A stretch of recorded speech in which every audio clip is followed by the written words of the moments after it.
Assalamu alaikum hürmetli abundaşlarımız, yurttaşça Arzanzay Karabürgenler için bu videomuz karanlar yan tarafta şu bana taşıdan muamma 5 avtobus 7 yurttaşlar sakladığımız 2 kanallı kvartamız 4. etajda bakasal acayip bakada birlikte görüp çıkamız karanlar beni yine kuş gelişten kesip çıkadığım olsanızla Gayritalı tarafa 5 minutta piyada çıkası yurttaşlar. Urduam yakın. Bakça mektepte muamma yok. Birlikte görüp çıkamız gittik. Abundaşlarımız 4. etaja çıktık yine. Bismillahirrahmanirrahim de hesab zorumuzla başlayımız. Girgenden koridor, görüp duranlarınızı. Kadın işlerimiz paket eşik. Taza koyulğan. Şimdi camımız remontu ortaca halette.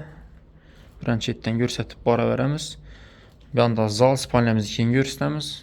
Sanucilimiz smişyonlu yine. Unitazımız taza, bellerimiz abifkə ətilgən yine devallarımız. Şimdi miyahkine koyubdular. Abşifkə üstləri fon verilgən. Kaçolumuz ba, kaçolumuz bir də caylaşqan yine sanucilımızda. Vannamız saç zəngəsəm işinin ortaça halətdə. Bir anda kuxnya. Moikelerimiz var, bir de xalacilnik var, qaz plitemiz var, kaladı. Şimdi bu vəclərimiz kaladı bu vəclə. Xalasanızla, işlətəsilə, xalasanızla özləriz biləsilə. Bir anda zal. Zalımızda razmeri 560'a 310. Standart boyunca bir xil olan əmməsi, patologla belənd. Vəclə əmməsi getədi yurttaşca. Polnüstü vəclə getədi. Kayınsan yerləmək getədilər.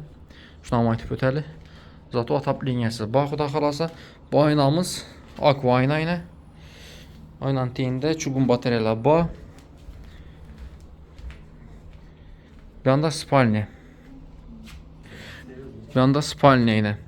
Spalnyamız ne eşki? Meşkon eşkimiz MDF eşik aynalı.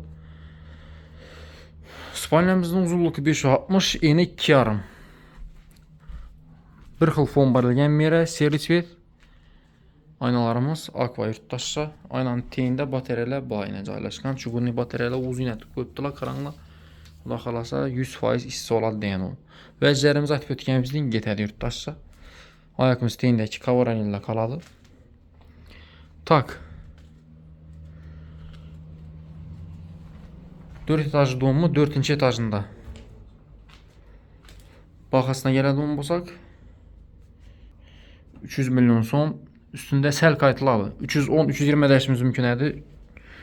Arzaraq gəlişlərdə də üçün özü erişkinə verəsilər.